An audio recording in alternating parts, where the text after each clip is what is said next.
Hello and welcome back to Powerful Nothing, a Magic the Gathering podcast. This is episode 4, and as always, I'm joined by my co-host James. How's it going, dude? Yeah, pretty good.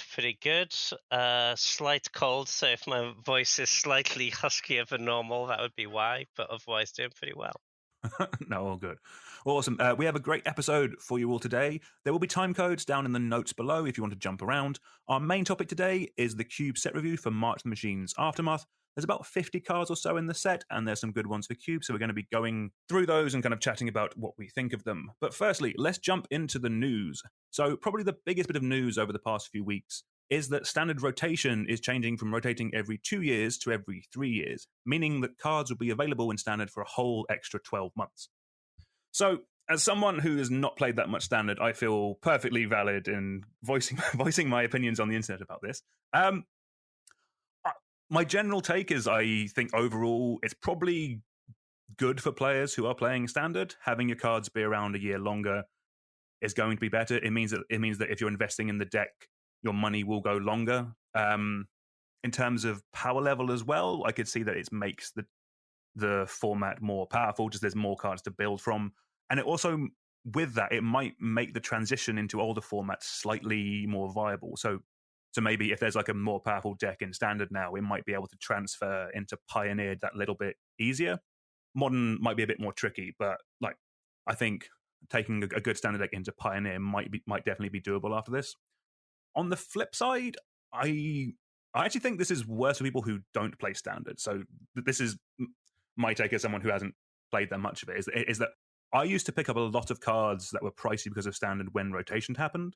And I'm assuming that this is just going to be this year, it is, because basically there's no rotation this year. There will still be a rotation next year, and there'll be one every year after that. So it's a small pain to kind of maybe help things for the good of the format. While that's not necessarily great for me, like a Commander Cube player who wants to get hold of cards a little bit cheaper, I can see that being better for players in standards, just their cards retaining value that little bit more. But again, on the downside of this, I am assuming as well that it means that there will have to be more bans to keep the format fresh. Like the end result of this could mean that a deck is only actually around for 2 years, and then a key card gets banned because they want to freshen it up or something like that. But I guess with that, like the support cards or the mana bases will still be legal, which is good. So just like you only need to buy your lands once every 3 years. That's just a very nice thing in general.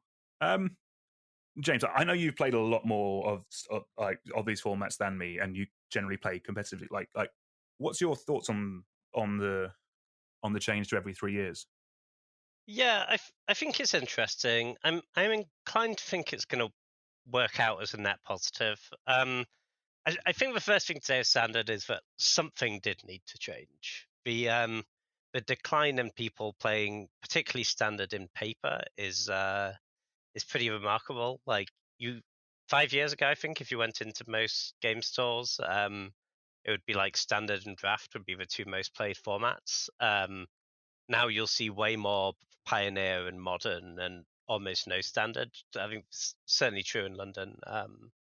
I get the impression that's true pretty much everywhere.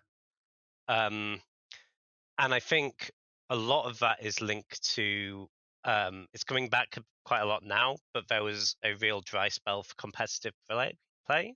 I think like standard was always the default format for organized play. So when that kind of fell off a cliff with the moving to MPL, which was not something that was attainable for most players, that I think really hurt standard. So they do need to do something to try and revive it. So moving to 3-year standard, there's a way you could look at this and think this was going to be really bad because I've got to play against Shieldred and Fable of Mirrorbreaker for another year.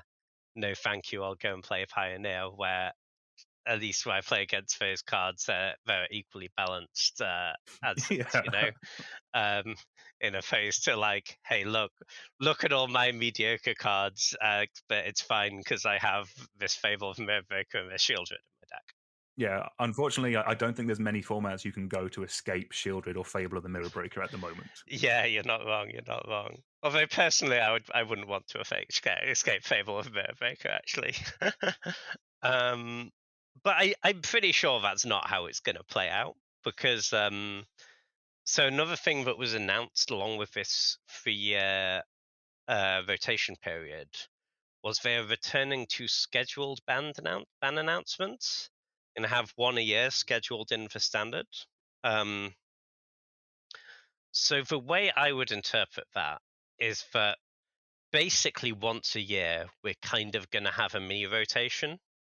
Not that it's going to be banning hundreds of cards, but even if it's like, even if you say there was like 2 really good decks in the format, they're pretty balanced. And in the normal spot, you say, okay, we don't need to ban anything right now. There's like 2 tier 1 decks and a few tier 2 decks. Normally, they don't touch that format. I think if they have a yearly ban announcement, they're going to say, okay, we're banning like 2 cards from each of the top decks just to shake things up, would be my guess of how we're going to run this. We don't have that explanation from Wizards yet. I think the B&R announcement is going up in a few days when we're recording, but I'm pretty sure that's how they're going to end up running it. And I'm pretty on board with that. I think it means you don't have a standard that gets really stale from just a few cards that were printed that were too good. But you also don't have to worry as much as a player about buying into a standard deck and then it getting banned in a month's time. You at least have some level of security that unless something really bad happens, it's not going to be banned until that scheduled announcement. No, I think I also remember reading in the article that they've said that they are giving themselves a window of like 2 weeks after a set comes out to also make bans, which I'm assuming is more if they, because this has happened before where they printed a card and then realized it doesn't work, or it's just immediately broken. Like there was one a few years ago which kind of infinitely flickered itself or something like that. Yeah, Feldar Guardian should have got a lot quicker. Yes. Yeah, and they've even had to do the emergency errata thing, so I guess that's still on the table. Looking at you, hostage taker. Yeah, no, that's true. So you still give them that window, but that I guess is not a window where they're likely going to be. They'd only be banning cards from a new set, I imagine. But it gives you a bit more security as a player that just they could ban at any time, right? No, exactly. But also the expectation that the format's not going to get really stale. No, I'd agree. That makes sense. And I think in general, like when I came back to Magic, so like played as a kid and we just played with all the old cards that we owned basically at the time. Then when I came back, it was kind of like, well, I want to play with these cards as well as the new cards. Oh, so that's why I kind of ended up playing Commander. And like, yeah, I will be honest, like I was definitely put off standard from the start just by like, oh, you can play these cards for 18 months or something like that. Then a lot of these expensive ones you can't use anymore. It's like that is definitely a bit of a tougher sell, especially to new players who also in theory are buying these cards on like Arena as well as buying them in paper. If you know they're going to be around for longer, it does definitely feel like it could incentivize newer players, especially to kind of, this is your way into an older format. Yeah. Or your way into Magic. Yeah, for sure. I think the other strength standard has for me is that the set specific themes tend to like actually get a place to play out in standard, whereas they don't in something like Commander or Modern or whatever. Or maybe I guess you can always build a deck in Commander, but you're never like, oh, there was a cool vampire tribal theme in this set, I'm going to go and build modern vampires. That's not really how it works. But with standard, like I think most of the set themes, if they're well supported, there's at least like a tier 3 standard deck you can build out of them. Right? So I think that like transition from I've played a bit with this set, I want to go and build a competitive deck out of it, that works a bit better for standard. I think we're kind of both in a similar agreement. The kind of like overall good change. Let's see where it lands. It doesn't mean they might not change it again in the future, but yeah, I think as you pointed out, especially something needed to be done to kind of get people into this, and if it helps standard, then awesome. Yeah, 100%. Next up in the news, so after our last episode where we went through a bunch of the changes with the Mitgo Vintage Cube, they have continued to make updates to this. A lot of them were cards that we kind of picked out being like, maybe this one doesn't really work, maybe they could do something different here. So aside of Khan, which has gone out and come back in because it was bugged briefly, the current changes are Boonbringer Valkyrie has come in for Angel of Sanctions. Ledger Shredder has come in for Lutel Core. I quite like that one personally. Yorgmoth Thran Physician, which I know you picked out, James, has come in for Thought Picker Witch. Cabal Therapy has come in for Cabal Therapist. Lalia Braid Reforged is in for Dark Dweller Oracle. That one, we were all kind of a bit shocked that that card had been cut. Thundermort Hellkite has come in for Rampaging Ferostodon.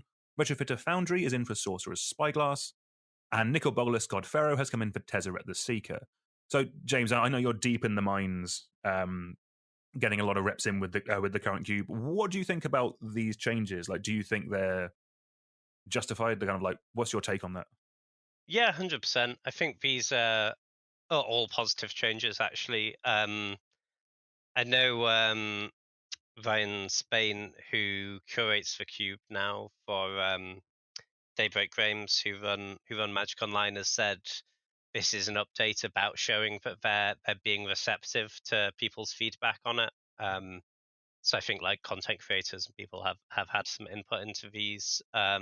Yeah, I think these are all positive changes. I think highlights for me are Yargmuth coming in. I think that was a really bizarre omission if you're trying to push Sacrifice. I think that's pretty much the best reason to do that. I think getting rid of Thought Picker Witch, like that card had become kind of a meme about how weak it was, and it was pretty weak.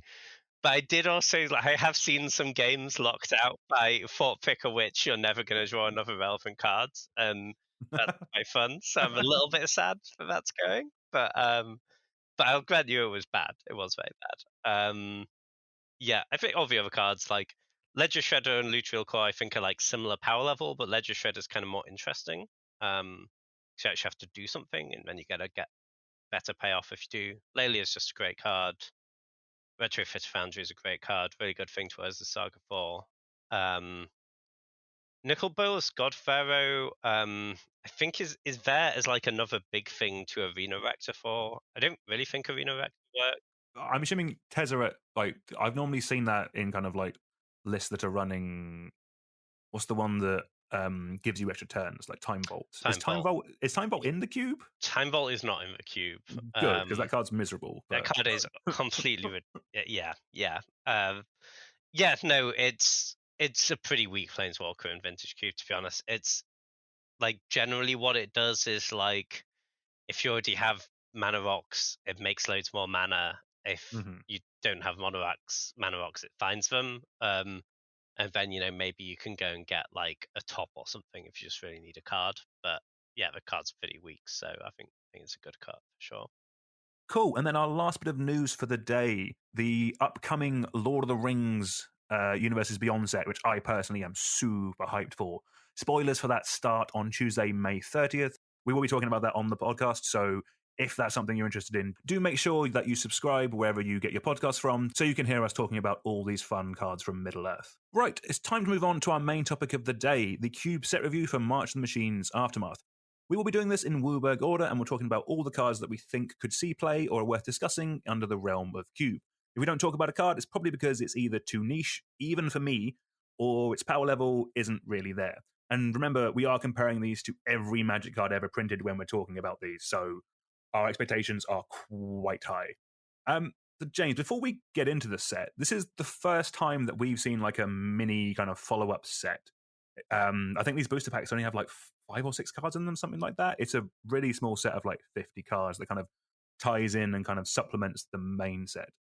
What do you think about that? Kind of, how do you feel about these in general? Yeah, I'm all right with it. I'm generally fine with them trying new things. The one downside I see is that I don't play a ton of Standard, but one of the things I always liked about Standard is that I already know all the cards because I've already drafted with them. This set you can't draft with. And for me, the way Magic cards are categorized is there's the real Magic cards, which came from regular Standard legal sets that I drafted with. And then there's fake Magic cards, which are all the ones in Commander decks. Or those are all the ones I like. Yeah. No, but, I mean, they're all fine, but it's but I don't know what any of them do most of the time. So there are now the fake magic cards in standard, in my way of categorizing magic cards. But I'm aware that other ways of categorizing magic cards are available, and I don't strongly object to this. I think it's fine. It's quite a small set, so it's not like it's going to be half a standard, you know.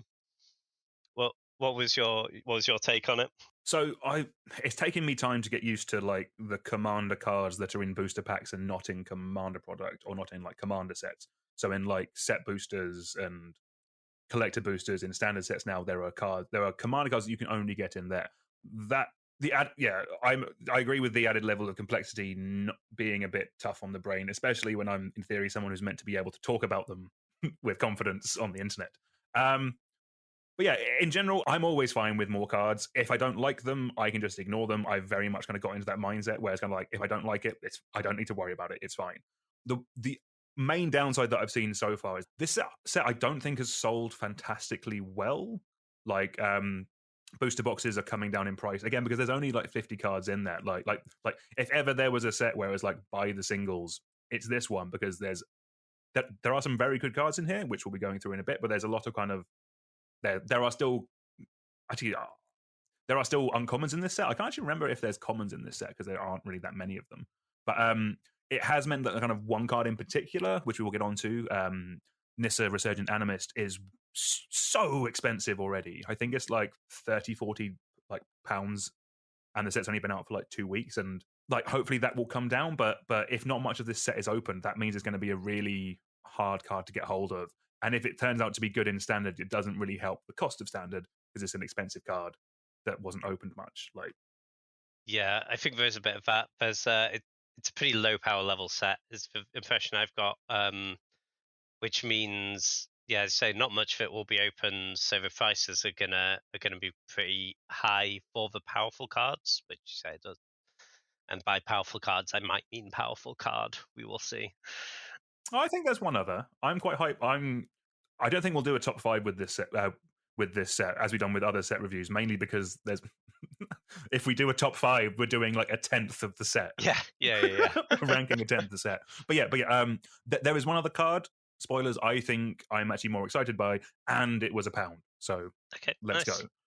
But with that, James, do you want to take it away with our first card of the day? Sure. So first up, we have Coppercoat Vanguard. It is 1 white for a 2/2 creature human soldier. And it has each other human you control gets +1/+0 and has ward 1. So ward, of course, being whenever it becomes target of a spell ability an opponent controls, counter it unless they pay 1. This is a fine humans payoff.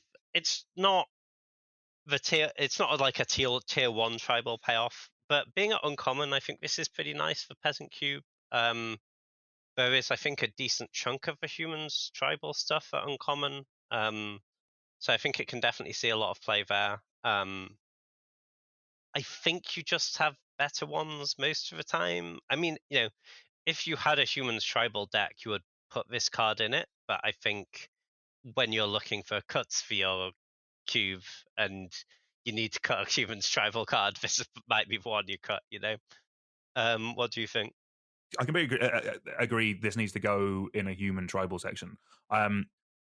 Humans is probably actually the easiest tribe to make work in cube because it goes across so many colors. Like I think a dedicated elf list is probably or dedicated goblin list is probably stronger, but they go in less colors basically. What's nice about humans is that you can disperse it over all the 5 colors of your cube. There's enough there. The odd thing actually is I'm not sure I see this in a peasant cube because like the 2 main human payoffs that I've seen run is things like Champion of the Parish or Thalia's Lieutenant, which are both rare. So I could see it more in like in a budget cube. I think in a budget environment, I think in a humans deck, I think it'll be quite good there. There is definitely a world where you kind of like you go turn 1 something like Kithian or Dauntless Bodyguard, turn 2 this, and then turn 3 like Adeline, which makes human tokens. Like that's quite scary. Like if you can combine this with things that are making human tokens, and I do think it could be quite strong. Yeah, no, it has some upside for sure. I think I'd be a lot higher on it if it also got the ward 1. the fact that it just protects other creatures Mhm. means that people are gonna tend to kill this first, so then don't actually pay that tax.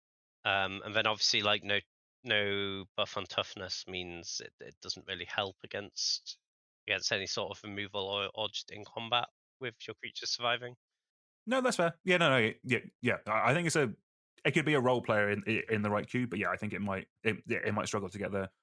Let's talk about our first blue card. This one's going to be an interesting one. So first up, we have Filter Out. It is 1 blue for an instant. Return all non-creature, non-land permanents to their owner's hands. So this is a bit of a difficult card to kind of work out where it goes. Like not hitting creatures is tough. Like a lot of places that will want to run a card like this, like a blue kind of like bouncy effect, will want to get rid of creatures. So it's a bit tricky. Like the fact it's an instant is very nice. I'm sure there's something in like a pauper cube where you can make this work. The main thing I was thinking of, and I'm not sure if this is good, and I will throw this to you very swiftly, James, but in Powered Cube, is there a world where this is a second, and I will admit worse, paradoxical outcome?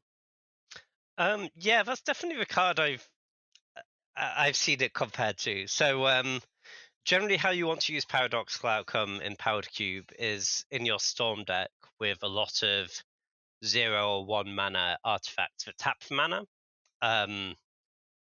So you can tap them for mana, pick them up with your paradoxical outcome, replay them. You now have the mana back, and paradoxical outcome draws a card for each one you return. The thing about this is it doesn't draw you that card. It's like you could certainly construct turns where this was really good in that deck, where you go, I have 3 Moxen and a Mana Vault. I tap them all for mana, pick them all up, replay them. My Storm count's now huge because I've both cast this spell and replayed my zeros. And now I can Brain Freeze you out, and I've drawn a bunch of cards. The thing is, paradoxical outcome also works when you're picking up 2 things because you need to draw some cards. It also, you can just go for it when you need to go for it, and you can try and draw into your payoffs. This requires you to be completely set up already, and the archetype of cards that's like, oh look, we're good with Moxen. It's like, Yeah. guys, everything's good with Moxen. This is not an achievement to be good with Moxen. 'Cause it doesn't do anything if you're just picking up random other zeros, right? Like you'll often see paradoxical outcome used to like pick up my Mishra's Bauble. Like picking up the Bauble doesn't do anything, but you're getting a card at least. This doesn't give you that. So yeah, I'm pretty skeptical on this one. I think you can do better. I don't really think they're good fair applications. Not bouncing creatures means this isn't really great interaction. I guess if your opponent was on like a million planeswalkers, you could be like, I bored in this big bounce spell, but it doesn't seem great to me. Yeah, in general, when the best case scenario is a sideboard card, that means it's not playable in cube.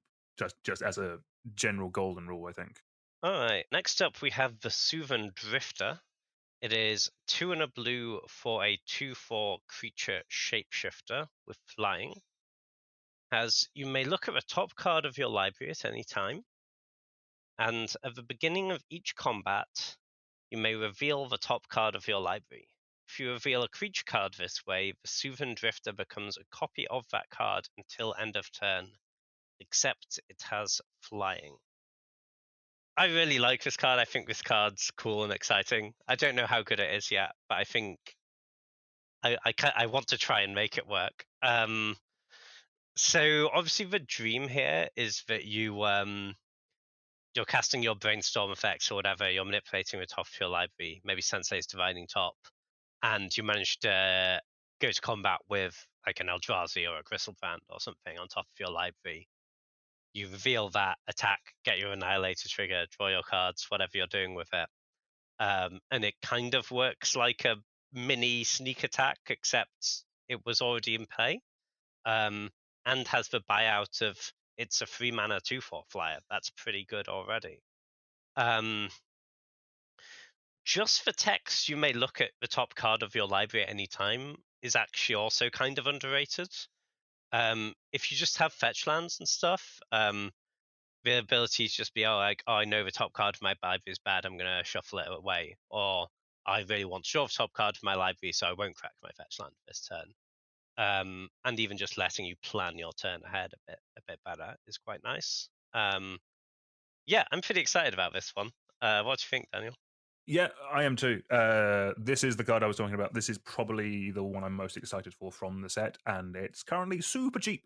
Hopefully, it stays that way for a bit longer. I have seen people are playing this in like Show and Tell and Legacy, I think, as just a way of. Okay, that's interesting.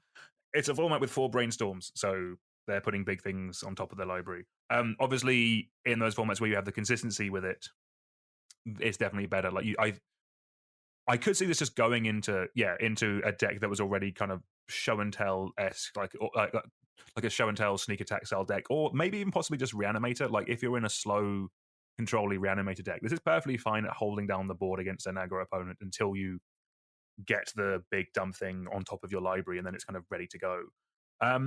The card that it kind of compares to most of me, like I don't know if you remember Arcane Artisan. We ran that in queue before. That's the 3-mana 0/3 that you can pay 3 and tap it to exile a card from your hand and put a token copy of the card you exiled into play. But then if the Arcane Artisan dies, you lose all the tokens that you've created. I think this is way better than that.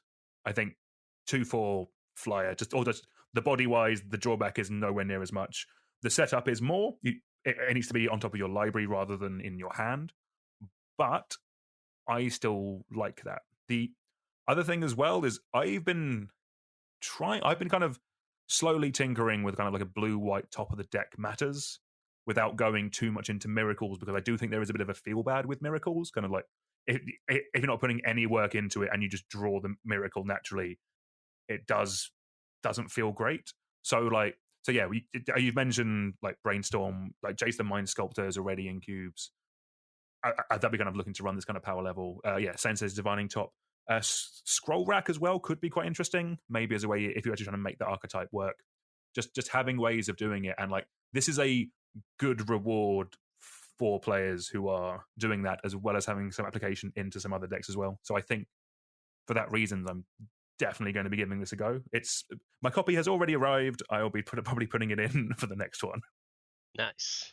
Cool. Right, so let's move on to our first black card. We have Ayara's Oathsworn. It is 1 and a black for a 2/2 creature human knight with menace. And whenever it deals combat damage to a player, if it has fewer than 4 +1 on counters on it, put a +1 counter on it. Then if it has exactly 4 +1 on counters on it, search your library for a card and put it into your hand, then shuffle. So, do you have mono black aggro in your cube? If so, I probably run this card. Like 2 mana, 2/2 menace. It's probably going to like.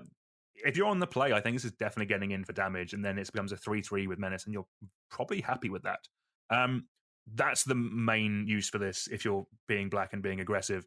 The tutor ability is interesting, but I'm not actually sure what you're getting with it. Like maybe if you're another color, you're kind of like at that point you're getting your Ember Cleave or something like that. Like it was mainly kind of like the things I could see wanting to tutor with this are ways of finishing off your opponent when in theory you've been aggressive, which leads me to believe like Rakdos, kind of like getting your Fire Blast or getting like an Ember Cleave or even like a burn spell to finish them off. I'm not sure what there is in black that I want to be getting with an aggro deck, but that could be because black aggro is tricky to work. Cards like this will help it, give us more of them. Maybe we can run less Carnophages and run some 2023 cards instead. But what do you think, James? Where do you land on Ayara's Oathsworn? Yeah, I was kind of going to say it was unplayable, and then you said mono with black aggro, and I was like, yeah, the bar is actually very, very low for that deck. So yeah, I could kind of see it there. I think in terms of what you're getting, I like when you're getting it for free, a demonic tutor is kind of its own payoff, right? You get a threat, you get a removal spell, whatever you need. But maybe even this is the deck that can play like Grey Merchant or something. You could go and get that. That would be pretty cool. Oh, fair enough. Yeah. Having said that, I don't think you're going to demonic tutor very often with this card. You can. It's really a lot of turns. I think it does have outs to like. Well, what if you can put more counters on it and you speed that up? Maybe there's like a green black counters deck for like some menace because you like to have keywords on your creatures when you're buffing them. and then you can like get this demonic tutor really quickly, if like maybe even turn after you play it.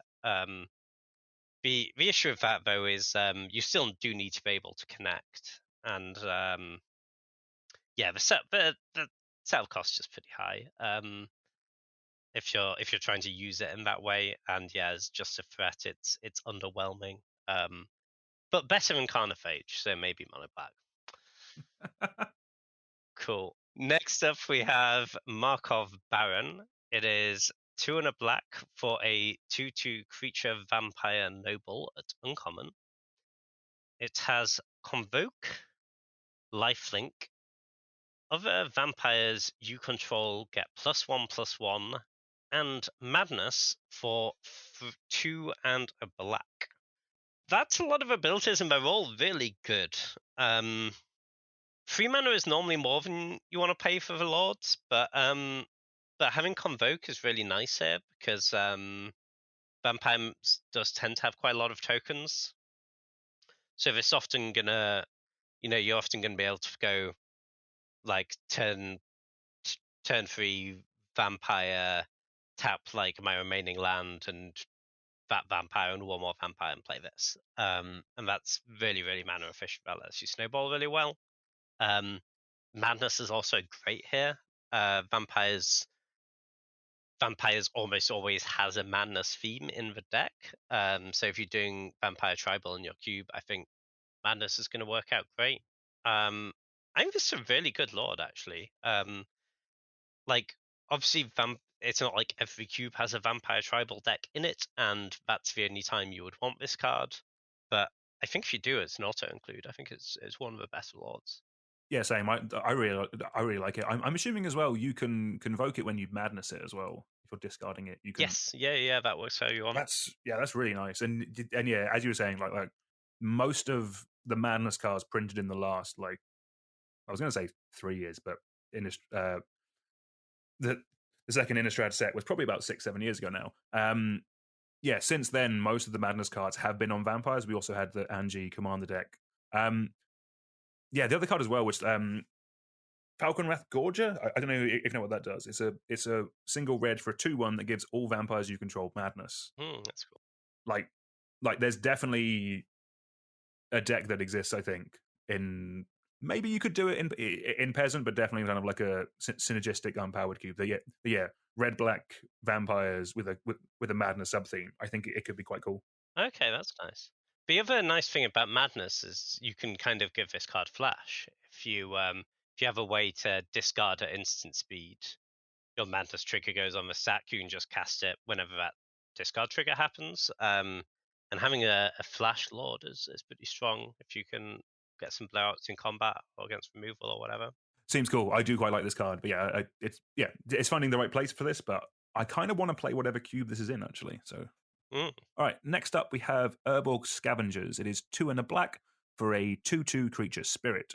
Whenever Urborg Scavengers enter the battlefield or attacks, exile target card from a graveyard and put a +1 counter on it. Urborg Scavengers has flying as long as a card exiled with it has flying. The same is true for First Strike, Double Strike, Death Touch, Haste, Hexproof, Indestructible, Lifelink Menace, Reach, Trample, and Vigilance. So I actually quite like this effect. So in my cube already, I'm running Graveyard Trespasser. I like that card.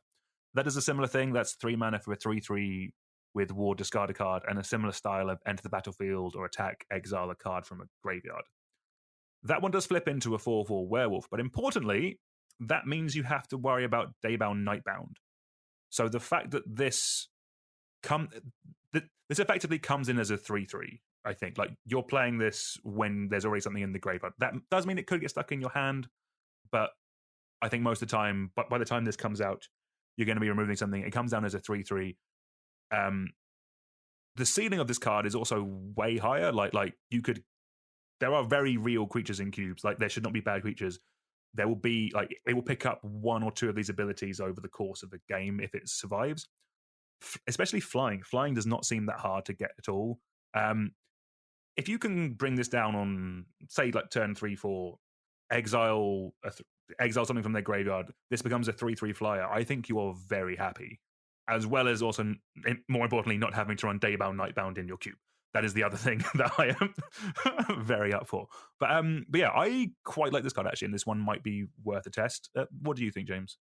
Yeah, I'm not opposed to it. I could kind of get on board with this being stronger than Graveyard Trespasser. I've not been massively impressed by Graveyard Trespasser, but yeah, this is certainly a more interesting card. And yeah, absolutely, let's get rid of everything that says day banned on it, as far as am concerned. Um, yeah, I think so. This ability is strong. The keyword ability. I think you're not meant to go massively out of your way for it. Is the one thing I'd say. No, yeah, it's an upside. Yeah, Exactly. This is like a nice when you get it thing. It's not like Soul Flayer where you're trying to massively build around it and be like, oh, look at my Hexproof Indestructible Double Strike Lifelink dude. But it is a nice thing to have. Also, if you have like hasters, you can go like play it. It's a 3/3 haste, attack with it straight away. It's a 4/4. It has flying or whatever you can exile.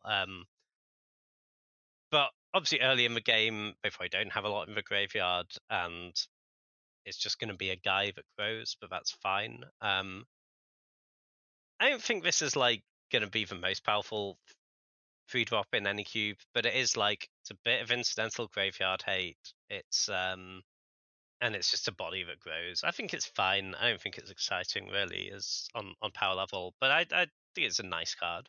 no, I think it's probably a needed role player. Like in mine, I added Graveyard Trespasser because as much as I love the graveyard in all of its forms, it was getting a bit out of hand in my cube. So I do think like if your black section is kind of anywhere kind of control-y or death and taxes-y, I do think you need something like that just to give it an answer. The interesting fact with this is that it does say exile target card. It gets the ability if it's a creature, but it can exile any card when you play it. So like things like Echo of Eons or something like that, or something or like a spell with flashback could be quite good. Like even like a Faithless Looting, you would snap that off just to make this a 3/3, and then you would start attacking with it, that kind of thing. Like I think this card will end up playing better than it looks, if I'm honest. But yeah, it is a interesting and fine card that will hopefully be less than 50p. So we can test it, we can try it. If it's not good, we can throw it away. If it's good, then hooray, we found a new toy.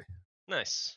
Yeah, I think I do like it against those like value graveyard things. I think these effects are pretty hard to line up against like Reanimator specifically because Yeah.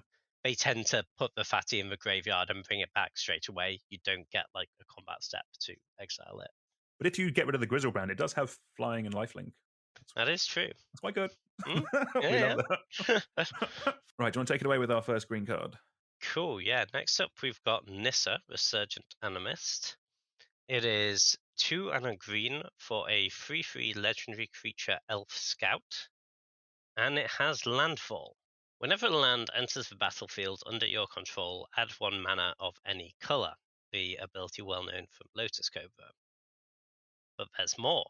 Then, if this is the second time this ability has resolved this turn, reveal cards from the top of your library until you reveal an elf or an elemental card. Put that card in your hand and the rest on the bottom in a random order. This is a cool card. I think it's landfall, make a mana of any color is a pretty powerful ability. I think this is worse than Lotus Cobra on balance because Lotus Cobra can lead to those super explosive starts. Where you make back, you can get to a 5-drop on turn 2 of a fetch land, for example. This just being a 3-drop, that ceiling's a lot lower, like in terms of explosiveness, but it does stuff later, which Lotus Cobra doesn't necessarily. And it is worth noting, it's not just the first time you get a mana, the second time you get a card. So you get your mana every time. You just only get the card the second time. So yeah, if you play this and next time you play a fetch land, it is 2 mana and the card, and that's pretty good. You do need to make sure you have enough of those elf and elemental cards, and ideally you'd want them not to just be a bunch of Landwar elves, because drawing into a bunch of Landwar elves later isn't that good. You want them to be like cards that matter from like turn 4 onwards. But yeah, I think it's a fine card. I could see trying it. I don't think it's like mind-blowingly powerful.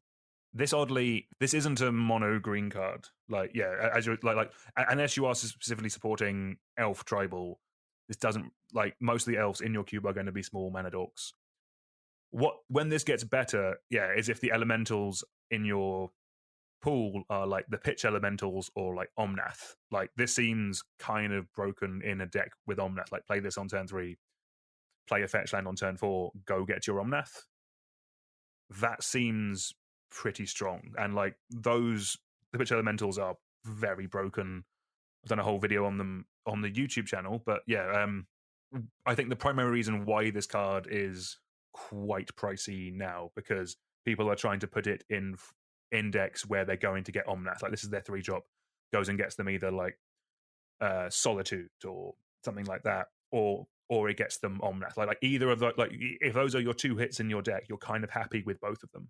Yeah, that's nice. I think Oracle of Muldiah is another really nice one for, nice. for cube purposes. It's going to go really well in the same deck. Because you do want the ability to play multiple lands turn, which again you don't generally do in mono green. You don't need fetch lands; you're one color. Yeah, no, I think you want to be able to play multiple lands in a turn, and it's also worth noting with this card, it's very easy to look at this card and think, oh, it just makes mana every turn. If you don't have a land drop, it doesn't make you a mana. It's it can be a real downside here as well. Yeah. I think that also, like, that goes into what you're saying, is why, just as the base level for that ability, the Cobra is better because it comes down earlier when you're more likely to have a land in hand. It coming down later means you're less likely to have that land.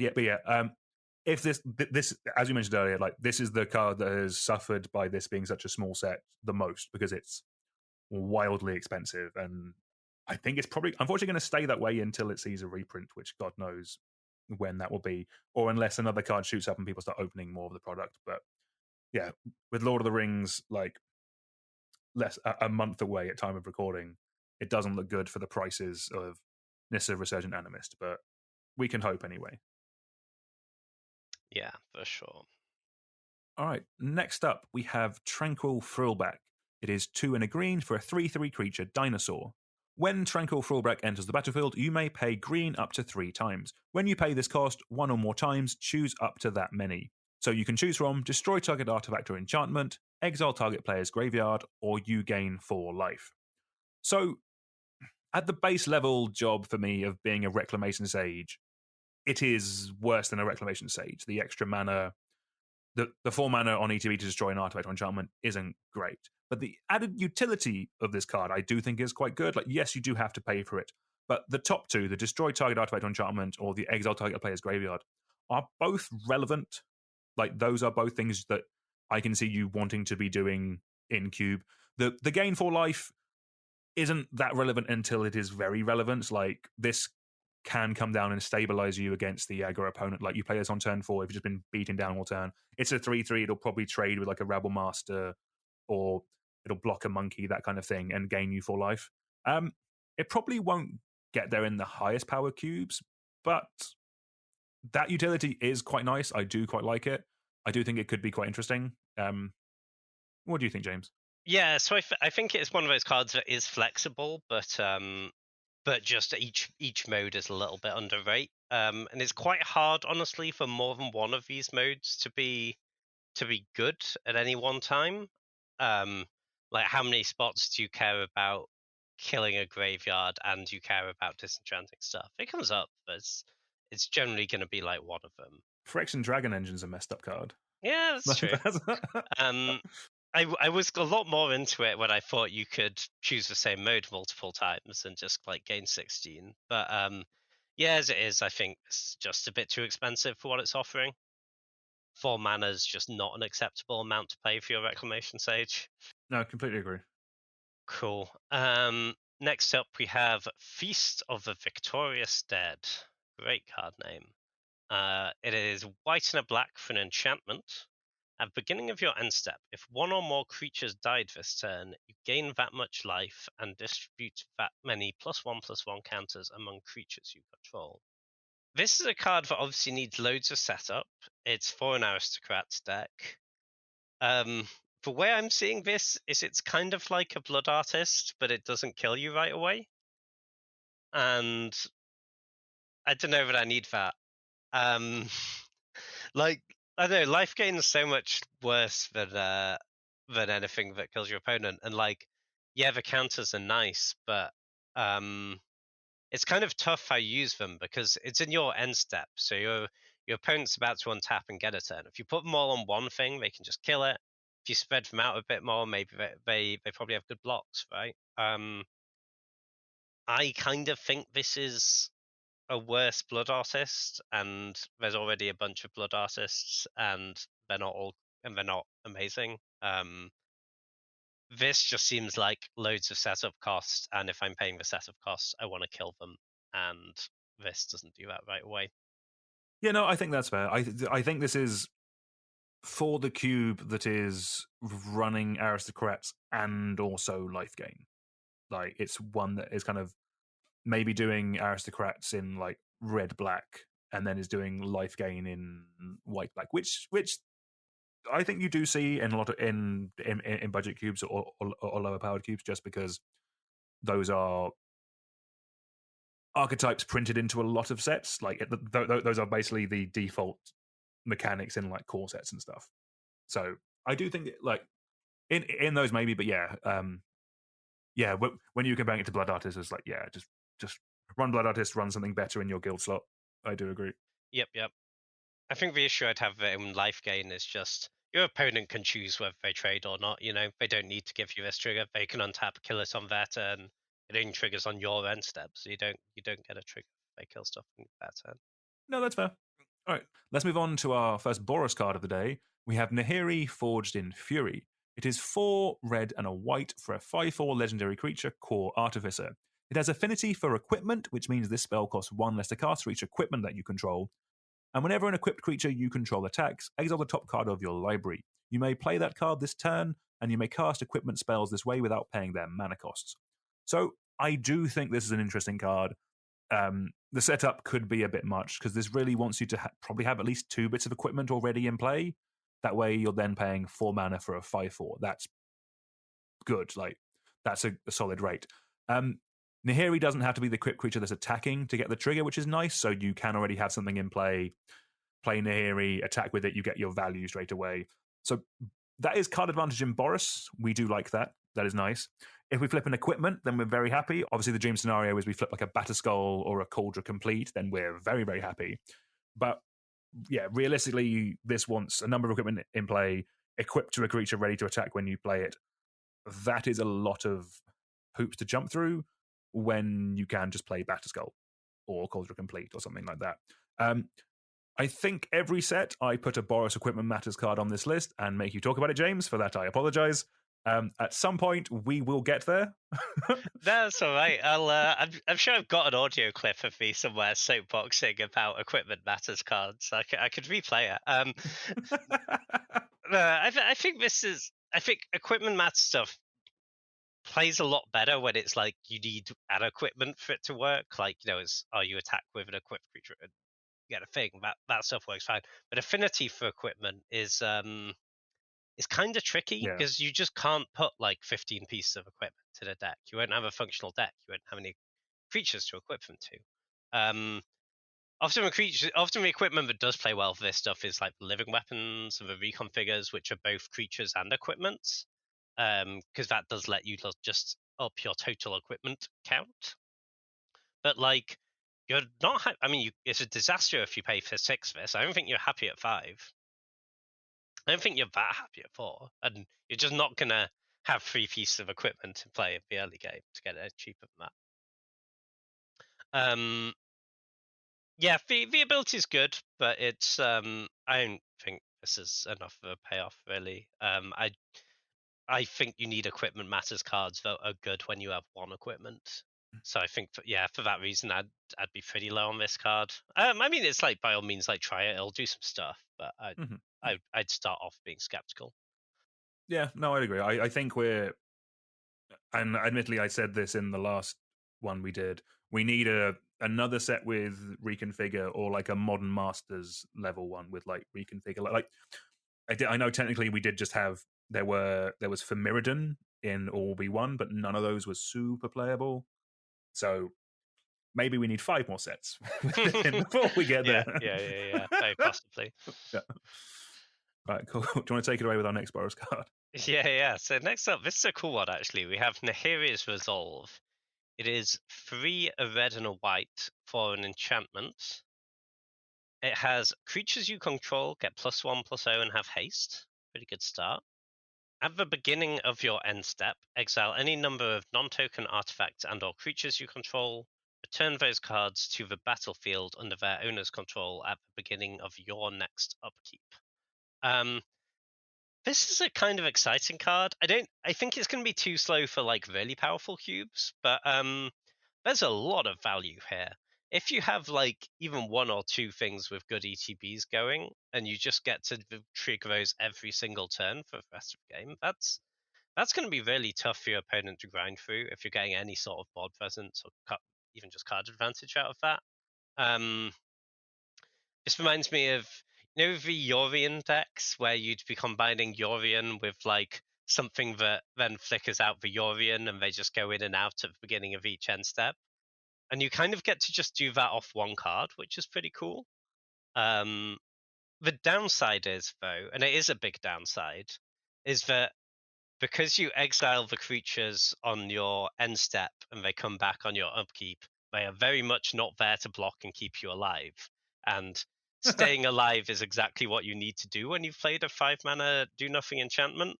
In fact, in terms of keeping you alive, it might be worse than do-nothing. It might be 5 mana, get rid of my blocker for the turn. So you've got to be conscious of that. But it's worth noting, you don't have to exile everything. You can be like, exile my guy with a good ETB and my artifact for good ETB, keep my 2 blockers, and that's fine. And obviously the +1/+0 and haste means you do get to attack with them when they come back on your upkeep. Yeah, I think this is a pretty cool card. It's interesting having the blink payoff in Boros. It's normally more of a blue-white theme, but there's a lot of value here. The ceiling's really high on this card, I think, if you're like trying to play a value-y blink game. Yeah, definitely. No, I completely agree. Yeah, I've had, actually, I still kind of technically have a blink as a very small subtype in my Azuria section. So you've got like Soul Herder, Yorion, and Ephemerate is kind of like the little bit of value cards. And like there's plenty of good white creatures with ETBs. Like, but I was looking at what red ones have ETBs. That's kind of for me, that was kind of the interesting part. So like the ones I got that I either play now or have played in the past. So we've got like Caves of Chaos Adventurer, the initiative creature. Like this with initiative creatures seems kind of dumb because if you have multiple initiative creatures, they will come in, give the initiative a bunch of times. We like that. Fury is in a lot of cubes. That's great, yeah. Yep. And Inferno Titan also seemed. Inferno Titan's very good. You do kind of want the cheap ones though, right? Because you want this to be coming down and doing something right away. And that's kind of where I think this just being a straight Boros card might fall down a little bit. Like, admittedly, my red section is not, and most red sections in Cube will not be made to take use out of a blink archetype. And that's primarily because most of the abilities on kind of red creatures are like attack abilities, kind of like your Rebel Masters, or maybe they're like a deal damage ability with like Felden, that kind of stuff. It's more like combat based rather than enter the battlefield based. Yeah, that's true. I think where you get your value. Pyromancer is a really good one here, right? The ETB, discard 2 cards or 2, yeah. Oh, that's true. Yeah. And it is extremely splashable, is the other thing I'd say. No, that's true. And actually, I guess like Zealous Conscripts could be quite fun with this. Oh, that's spicy. Just a value way of just stealing something every turn. Well, that could be quite good. The problem I have with Zealous Conscripts with this is that it's going to kill my opponent far too quickly, and I just want to accumulate value over 10 turns. You know, it's going to be like, oh, but they're dead. I was having so much fun. No, it seems cool. No, fair. But yeah, let's move on to our first 3-color card of the day. I'm going to say we have Narset Enlightened Exile.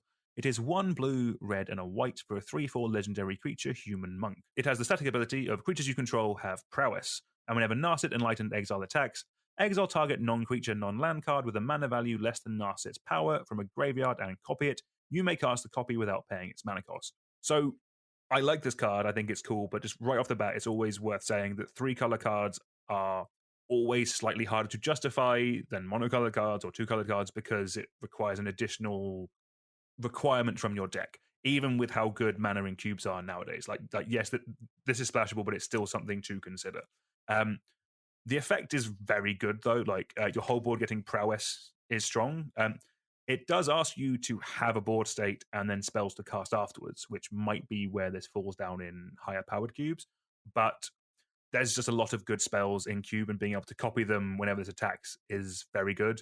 There's probably more powerful things you can do with this, with like your power 9 cards, like your ancestral recalls and the like in higher power level cubes. But where I could see this actually seeing play and being good is like if there's a cube with kind of like a Feather the Redeemed deck in Boros, where you're kind of getting value for targeting your own creatures with like pump spells that kind of draw you cards and churn your way through your deck and pump up your whole board, sort of like a blitz style of deck. I think in that this could be very good and is something that I want to try at some point. I do like the blitz style of decks. And that deck it's probably fine splashing blue for some card draw anyway. What do you think, James? Is there like a more of an application than just kind of like a beat down browsy thing?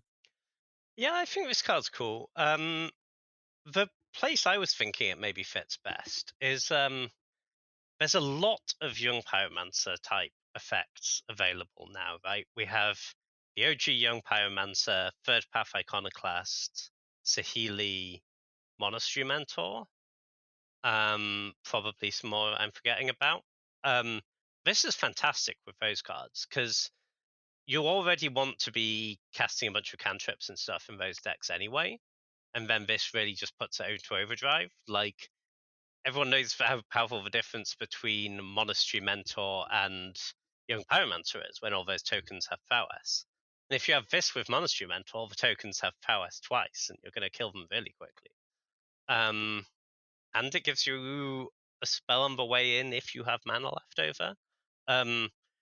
It doesn't say this card's great. Like, it's obviously pretty high setup. It's 4 mana, and it doesn't want to be like the last spell you cast that turn. You want to have some mana left, so you can cast the thing you exile. And it's, ideally those decks want to be some cheap creatures and then everything else is spells, so it's diluting that a little bit. But I think the ceiling is there. Like, if you're going wide with pyromancery stuff, I think this is like another way you can get paid off for that. It can be a little bit clunky, but I think there's some power level. I think it's an interesting card. No, that's cool. No, I like that. Actually, getting people to play the spells deck in my cube, I quite like. Like the pyromancer thing has never really got there in mine. People just take the good blue cards and the good red cards and do other things with them. But I like there being an incentive to do that. That seems cool for me. Nice. Do you want to take our only Rakdos card of the day? Sure. So in Rakdos we have Obnixilis Captive Kingpin. It is 2 black and a red for a 4/3 legendary creature demon. Has flying and trample. A 4/3 flying trample, pretty good start. And whenever one or more opponents each lose exactly 1 life, put a +1/+1 counter on Obnixilis Captive Kingpin. Exile the top card of your library till your next end step. You may play that card.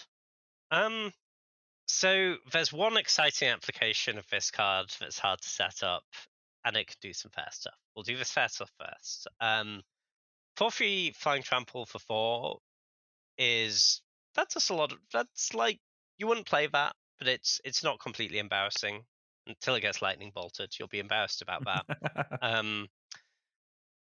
The ability is, the downside is it doesn't enable this at all itself. It will hit you for 4, not 1.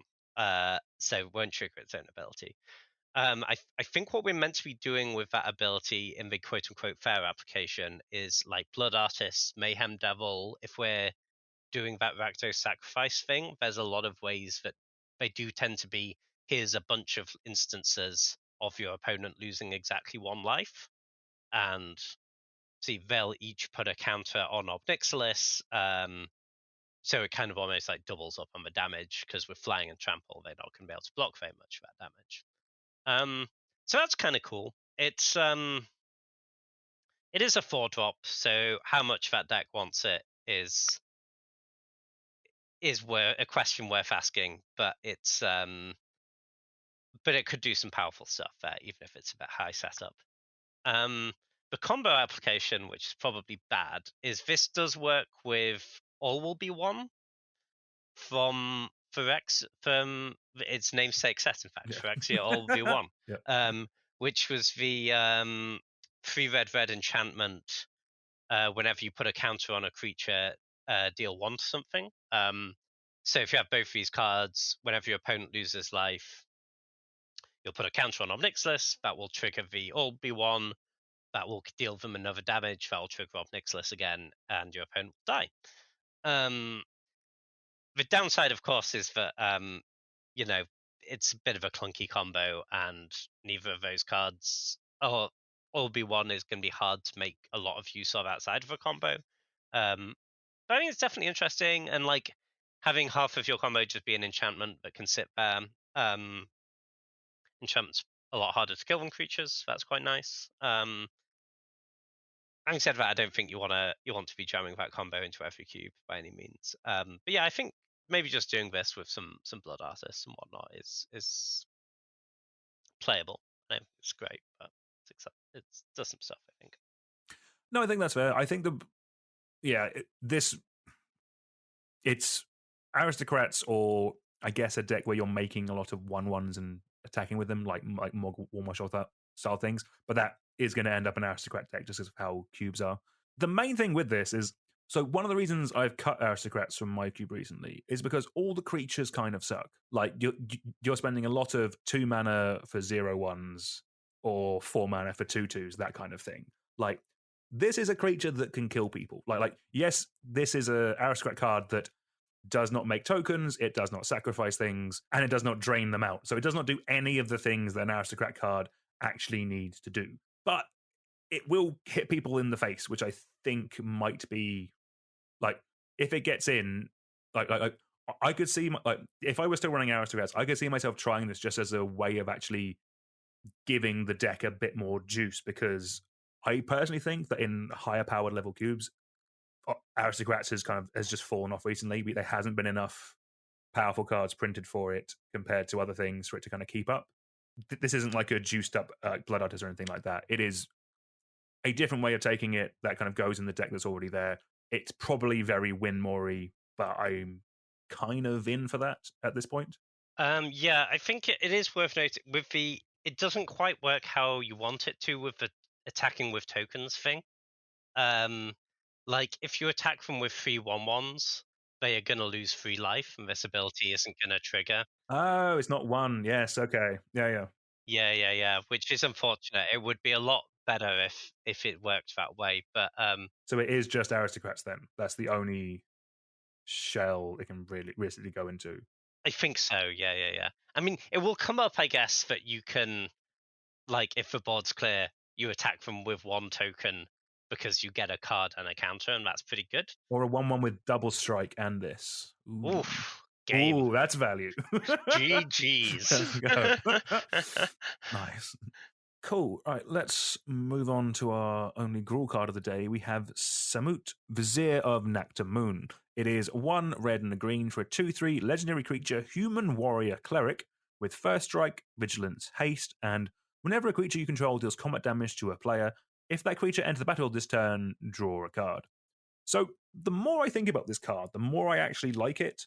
In these colors, a lot of things naturally have haste. Like, I'm thinking about the Gruul deck I played recently, and like, apart from Mana Dorks, basically everything had haste, or they were Rebel Master cards that make tokens that are come in tapped and attacking, so they've come in that turn, they will trigger this. If you're on the play and you play this on turn 2 because of a Mana Dork, I think you're in a supremely good position and you're just beating down your opponent and getting more value from it. Like, it's not a complicated card. It's a 3 mana Gruul thing that you want to be turning sideways and will give you a bit of card draw. But I quite like this. I think it's all right. You can definitely construct scenarios where it's going to be really good. The issue I have with it is that your opponent does get to factor this in when they decide their blocks, right? they can they can trade with a creature that has haste, and the ones that entered before this turn they can take a hit from. And it's not like a lot of the time you're not going to be able to connect with this the turn you play it. It's only a 2/3 on turn 3. Um, and like if you're not getting your card right away out of this, then it's a lot less exciting, right? Um, but I think I could definitely see draws where it lines up great. And it's really nice with like questing beast type stuff. That's really hard to block. But I just can't worry that it's a bit Winmore. It's No, that's fair. rule card that is good when my 4-drop gets to connect is like I don't know if that's where I want to be. I feel like I'd rather have like just another standalone threat instead of that. No, that's fair. And I guess at 3, you are comparing it then to all the Rebel Master cards as well. Exactly. Yeah. And no, that's completely fair. And yeah, I would put this below most Rebel Master cards. All right, do you want to take it away with our final card of the day? Certainly will. Finally, we have Khan Legacy Reforged. The Khan is a 5 colorless mana for a star legendary artifact creature golem. Khan Legacy Reforged's power and toughness are each equal to the greatest mana value amongst artifacts you control. So notably, it is, of course, an artifact creature itself, so it's always a 5/5 at worst. And then it has, at the beginning of your upkeep, add a colorless mana for each artifact you control. This mana can't be spent to cast non-artifact spells, and until end of turn, you don't lose this mana as steps and phases end. So this mana can't be spent to cast non-artifact spells is a kind of weird line of text. It was, of course, what was on the Power Stones from a couple of sets ago. So this is basically you can use them to cast artifacts, or you can use them to pay for abilities. So 5 mana 5/5 artifact creature is like, I mean, you can't just play that, but it's you workshop it out. It's quite nice. And then, but this ability is like you could see scenarios where it would be great, but it's a lot needs to line up, right? Because you don't get it straight away. You don't get it the next turn. You need to already have a bunch of artifacts and have more expensive artifacts specifically to cast.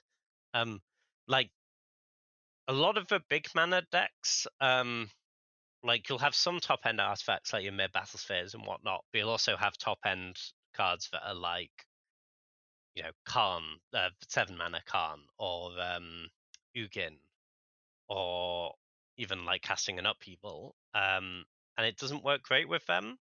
I suppose it does kind of work with upheaval because you have to replay your artifacts post upheaval. But I think we can just do better than this at 5. Like, do we want this over like Lodestone Golem, for example? At 4-drop seems like kind of a more powerful effect. Like it's gonna, I feel like that leads to winning more games. I don't know.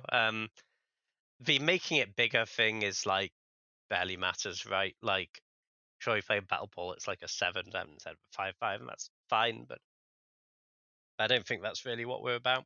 I think just the fact you get the mana the following turn just makes it way too slow. Also, artifacts are probably an artifact creature is probably the easiest thing to kill in a cube. Yeah, that's true. Just it dies to all creature removal and just the random artifact removal as well. Yeah, and it doesn't give you any value, any ETBs. Like, no ETB, there's no taxing effect. It does just die. Would you prefer this? It was slightly cheaper, but like had the construct text, so like its power and toughness were equal to the number of artifacts you control, rather than like the standard 5/5 or has the potential of getting bigger. Just because constructs have been really, really good recently, they're just getting better and better. Constructs have been really good, but I think a part of that is because they all come in. Like, I don't want to spend 5 mana just to make a construct. Yeah, I'm expecting more from that. Like Urza is 4 mana, you get a construct and a bunch of mana back, and a mana sink. Like they do get better in multiples, but like I think actually if you compare this card to like the 4 mana Karn Planeswalker, it's a really embarrassing comparison for this card, right? That like makes multiple card structs for 4 mana, which are probably going to be bigger than this guy, Yeah, quite probably. and has card advantage built in, and it's less mana. That's for me, it's not looking good for Card Legacy Reforged. No, definitely this Khan isn't it. The last one wasn't either. I don't think we even spoke about the Khan from Brothers War because Oh yeah, that card wasn't very sucked. good. Yeah, Rip Khan, give us a good Khan. Come on. Give the people what they want. Right, awesome. I think that's going to end it for the set review. We have one final segment. We're going to be going through what have we been playing recently. So over the weekend, James, we did some cubing. We played some games. Sure did. We had a lovely time. there was cube, there was barbecue. It was a good afternoon. Yes, very solid. Yes, it is the summer of barbecue. We're back. Thank God. It's been too long. I'm currently in shorts for the first time in a while. Let's go. Cool. So yeah, so we'll just talk about our decks a bit. So I ended up going 2-1 in the cube draft with a red-green monsters deck with a madness sub-theme. I really enjoyed it. It was basically just looking to curve out and hit face. It had some mana dorks, nice and cheap. Had some burn to work as some removal as well. I had a Rebel Master and Squee at 3 mana, and a Minsk and Boo, Rampaging Raptor, and Questing Beast at 4, along with like a mini Madness package. So it had a Survivor of the Fittest, a Vengevine, 2 Root Wallers, and his Ravager, which I'm just constantly impressed by how good that card actually is. I drew like 9 cards off that card at one point. Most of the games were very good and interactive, but a couple of games I just won on turn 4 just by curving out, just like turn 1 Elf, turn 2 Rebel Master, turn 3 4-drop with haste, turn 4 second 4-drop with haste, and they're dead. Like, it was very good. I was very impressed with it. It's the first time I've played with Minsk and Boo in quite a while. Yeah, do you know you draw cards when you fling the yeah, fling the card is hamster not James? reasonable. It's So really I good. had heard. Yeah. But there was one game where I couldn't fling the hamster because it would have killed me. That's when I was playing against you. What did you end up in, James? Yeah, I had a bit of a pile. It was spicy. I enjoyed myself. I went 1-2. It was the worst cube deck I've probably had in your cube for a while, but it had some power level. So it was so the story of my cube was I open my first pack, I see a fast bond. It's a real pet card of mine. It's not that great. I exercised all of my discipline and didn't take it. I took like Shieldred first pick. As pack 1 winds down, I'm seeing a lot of green cards. I spec a couple of them, and then Fast Bond comes back, and I only have so much discipline, so I took it the second time around. It was a 10-person draft as well, so 9 other players. Yeah. It was a 10-person draft. Yeah, 9 other players decided to exercise even more discipline than me. So I take Fast Bond. I ended up with a weird combination of things in my deck where I have multiple draw 7s with which are obviously great with the Fast Bond, and I'm playing the Shieldred and a Hull Breacher. But then I also have like Fast Bond, Crucible of Worlds, Strip Mine, Wasteland, and or maybe I didn't have a Wasteland, I think, but I think 4 fetch lands maybe. So we definitely had some power level ceilings. We were a lot of colors though, and yeah, with double costs. Did you play the double white card in the end? I did play for Wandering Emperor, yes. Well, it was just a scenario where like all of my fixing seemed to touch white, so it was kind of I had like 11 white sources without putting a planes in my deck. Yeah, the deck wasn't great. But I had a good time. No, good. It's probably also worth us just talking quickly about the winning deck. So it was a chap from Tom over from Belgium, very nice lad. His deck looked really good. Like it was like a Grixis Artifacts with Demonic Consultation, Thassa's Oracle, along with Lion's Eye Diamond, Underworld Breach, and Brain Freeze. From watching and hearing about how his games went, though, I think most of them came down with him beating people with a Patchwork Automaton, a Chrome Host Seed Shark, and a Phyrexian Dragon Engine. Oh, and also he had a Chaos Defiler in there as well. That deck looked really strong. It's actually the second one in a row that the Artifact deck has taken down. I'm kind of happy that it's doing well, but dear God, maybe it's too good. Who knows? Let's find out. Did you see any of those games at all, James? I saw most of the finals. It looked like a cool deck. Yeah. I mean, having that amount of combo backdoor is even if it's not winning every game, like both Consult, Foracle, and having Breach, Diamond, and Freeze will just lead to a lot of free wins in of themselves. And yeah, I do think the Artifacts package is strong. It's especially with Versus Saga. I don't think it's like definitely don't think it's too good or anything. I think it's more probably as a play group, we're not valuing those cards highly enough at the moment. Like I think two people in a row have come out with pretty good versions with most of what you'd want for that deck. So yeah, I think maybe it's just those Wishes Workshops need to go up for pick orders a little bit.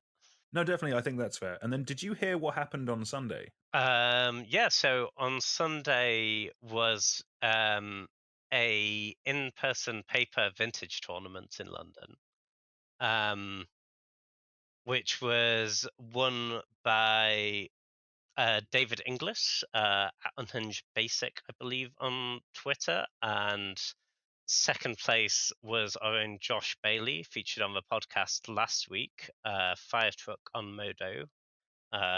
For people who know the Modo vintage scene, he was playing Squeevine, which is a cool deck. I think the winner was on Esper Tinker. But that sounded like a really cool tournament. Full proxy, obviously, because not everyone would like to sell their house to play in a Magic event.